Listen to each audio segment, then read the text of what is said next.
ज्ञानवापी मस्जिद है या शिव मंदिर? ज्ञानवापी पर जो बात सीएम योगी ने कई सर्वे में मिल चुके हैं, वैसे ही हिंदू प्रतीक। उत्तर प्रदेश के मुख्यमंत्री योगी आदित्यनाथ ने वाराणसी स्थित ज्ञानवापी को लेकर साफ कर दिया है कि यह मस्जिद नहीं है। उन्होंने कहा कि इसमें त्रिशूल सहित हिंदू धर्म के अन्य निशान हैं, इसलिए इस परिसर को मस्जिद नहीं कहा जा सकता। सीएम योगी ने कहा, ज्ञानवापी के अंदर दैव प्रतिमाएं हैं। अगर ज्ञानवापी को मस्जिद कहेंगे तो विवाद तो होना ही है। उन्होंने कहा कि सरकार ज्ञानवापी विवाद का समाधान चाहती है। मुस्लिम समाज को आगे आकर इस ऐतिहासिक गलती को सुधारना है। एएनआई की एडिटर स्मिता प्रकाश ने सीएम योगी से बातचीत में पूछा कि काशी विश्वनाथ मंदिर ज्ञानवापी मस्जिद विवाद का कोई समाधान है। इस पर सीएम योगी ने कहा, अगर हम उसे मस्जिद कहेंगे तो फिर विवाद होगा। मुझे लगता है कि जिसे भगवान ने दृष्टि दी है वह देखे इसे। सीएम योगी ने यह बात ऐसे ही नहीं कही है और ना ही इसके पीछे चुनावी मौसम में फ़ायदा लेने की नीयत मात्र है। ज्ञानवापी परिसर की प्राचीन तस्वीरें देखें और परिसर में आने वाले इस बात की गवाही दे रहे हैं कि उत्तर प्रदेश के मुख्यमंत्री ने जो कहा वो शब्द सत्य है। सर्वे में सीएम योगी की बातों की हो चुकी है पुष्टि। पिछले साल यानी 2023 मई में पूर्व एडवोकेट कमिश्नर अजय मिश्रा ने अदालत में रिपोर्ट देकर खुलासा किया था कि ज्ञानवापी ढांचे की पश्चिमी दीवार पर शेषनाग और हिंदू देवी देवताओं की कलाकृति है। दीवार को उत्तर से पश्चिम की ओर शिलापट पर सिंदूरी लेप की उभरी हुई कलाकृति है। इसमें देवों के रूप में 4 मूर्तियां दिख रही हैं। पूर्व एडवोकेट कमिश्नर अजय मिश्रा ने न्यायालय को आगे बताया था कि जांच में चौथी आकृति मूर्ति प्रतीत हो रही है और उस पर सिंदूर का मोटा लेप है। उसके आगे दीपक जलाने के लिए उपयोग में लगाए गए त्रिकोणीय ताका में फूल रखे हुए थे। पूर्व दिशा में बैरिकेडिंग के अंदर व ढांचे की पश्चिम दीवार के बीच मलबे का ढेर पड़ा हुआ है। यह शिलापट भी उन्हीं का हिस्सा प्रतीत हो रहा है। इन पर उभरी हुई कलाकृतियां ढांचे की पश्चिम दीवार पर उभरी कलाकृतियों से मेल खाती दिख रही हैं। यह हाल ही में हुए ज्ञानवापी परिसर के सर्वे को रिपोर्ट करती है। सर्वे में एक शिवलिंग भी मिला है, जिसे मुस्लिम पक्ष फव्वारा बता रहा है।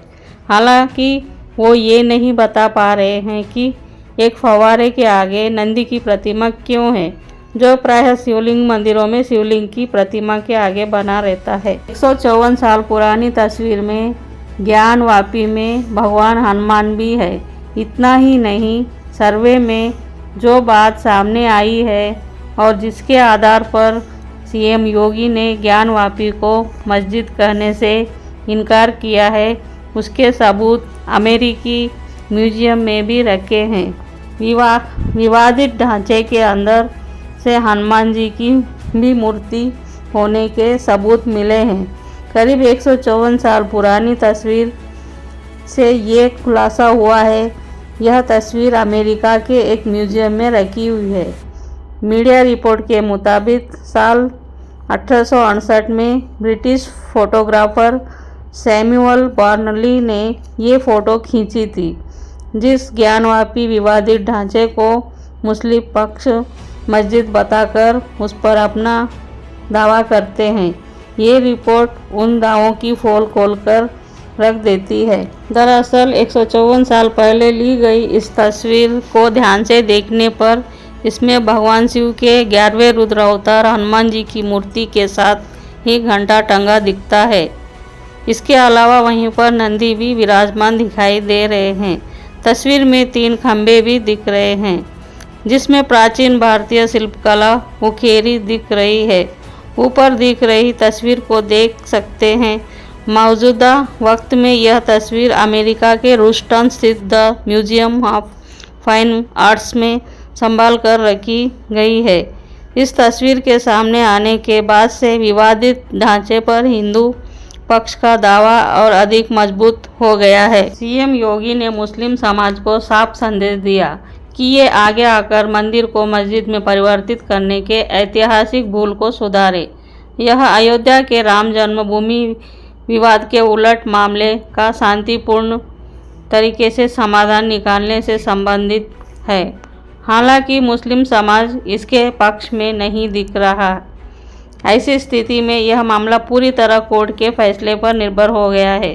मुस्लिम का पक्ष ने तो पूजा स्थल अधिनियम 1991 के आधार पर इस मामले में सुनवाई न करने की सुप्रीम कोर्ट से अपील तक कर दी थी। हालांकि मई 2022 में ही सुप्रीम कोर्ट के चीफ जस्टिस चंद्रचूड़ ने कहा था कि किसी स्थान के धार्मिक चरित्र के निर्धारण को पूजा स्थल अधिनियम 1991 प्रतिबंधित नहीं कर सकता।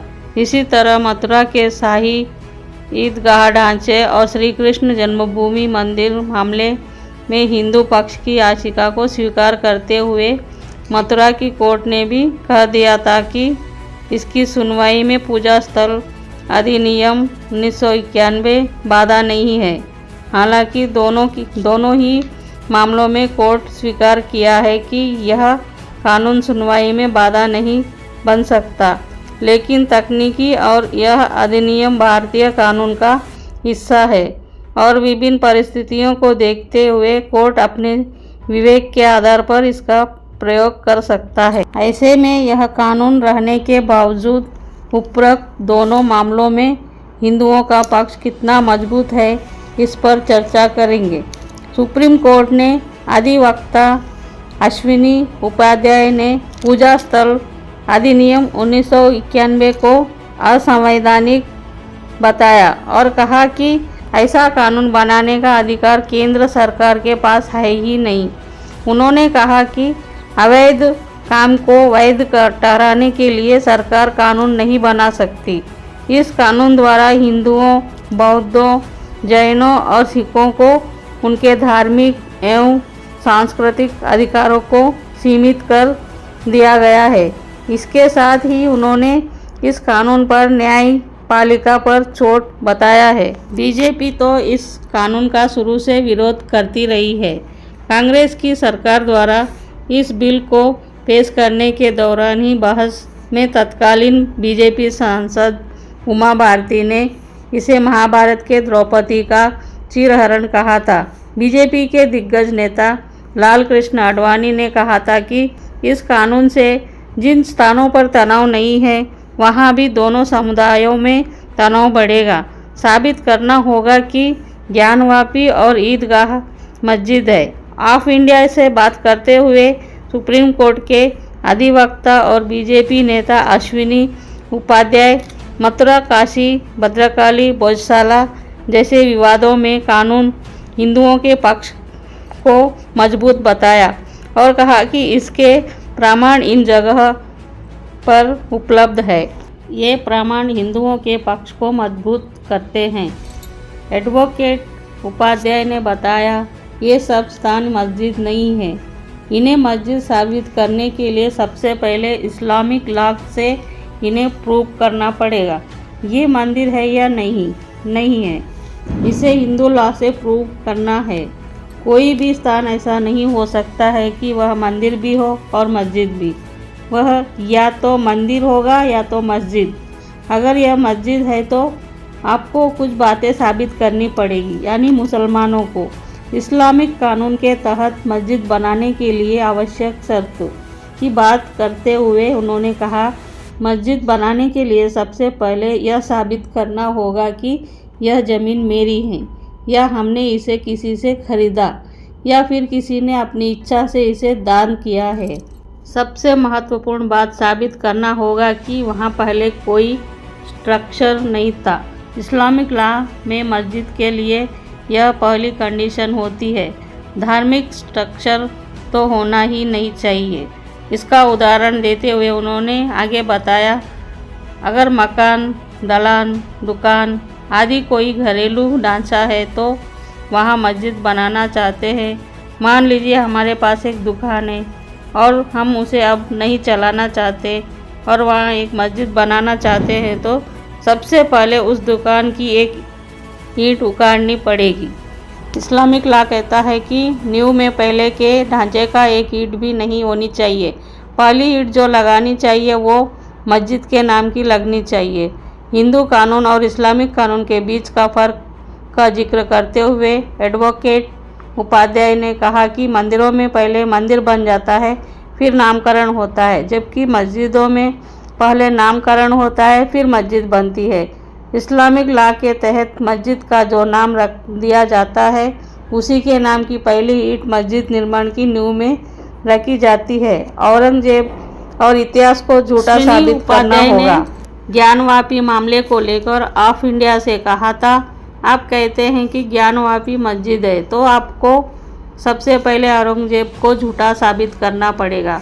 जो उसके इतिहासकार हैं उनको झूठा साबित करना पड़ेगा। उसको ये भी साबित करना पड़ेगा कि फलाने आदमी ने ज़मीन दान किया था, उससे ख़रीदा था। यह भी साबित करना पड़ेगा कि फलाने बादशाह ने इस मस्जिद की पहली ईंट रखी थी यहाँ पर।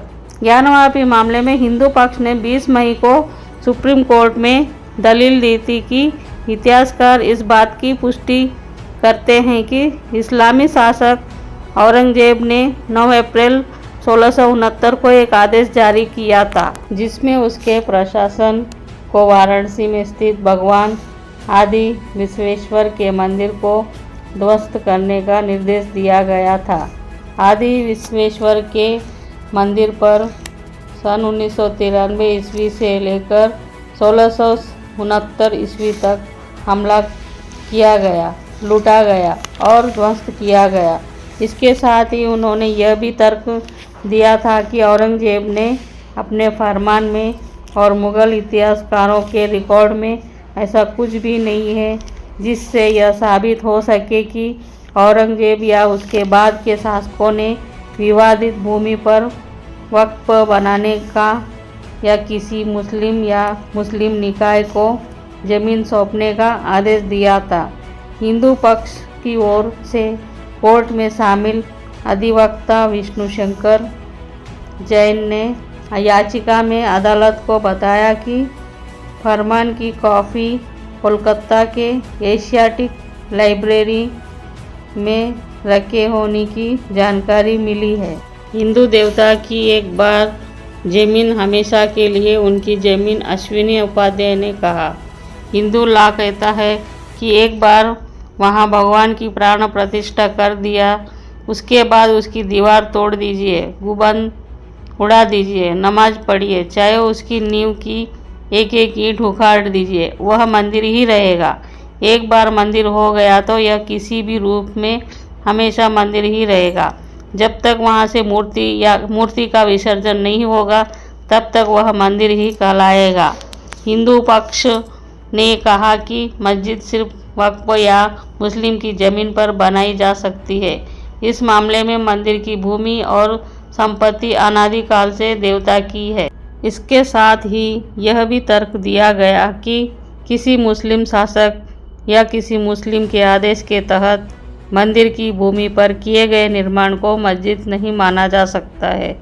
ज्ञानवापी विवादित परिसर में अभी भी भगवान की पूजा होती है और श्रद्धालुओं द्वारा पंचकोशी परिक्रमा की जाती है। हिंदू कानून भी कहता है कि देवता की भूमि हमेशा देवता के नाम पर रहती है। विदेशी शासन आने के बाद भी देवता का अधिकार खत्म नहीं होता।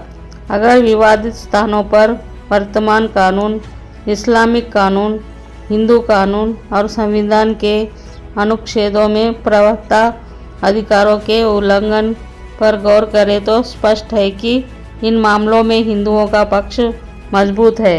इसका सबसे बड़ा कारण है कि जिन जिन स्थानों को विवादित माना जा रहा है वहाँ हिंदू देवताओं के निशान आज भी मौजूद है। अगर आपको मेरा वीडियो पसंद आता है तो मेरे चैनल को सब्सक्राइब कीजिए और मेरा वीडियो देखने के लिए धन्यवाद।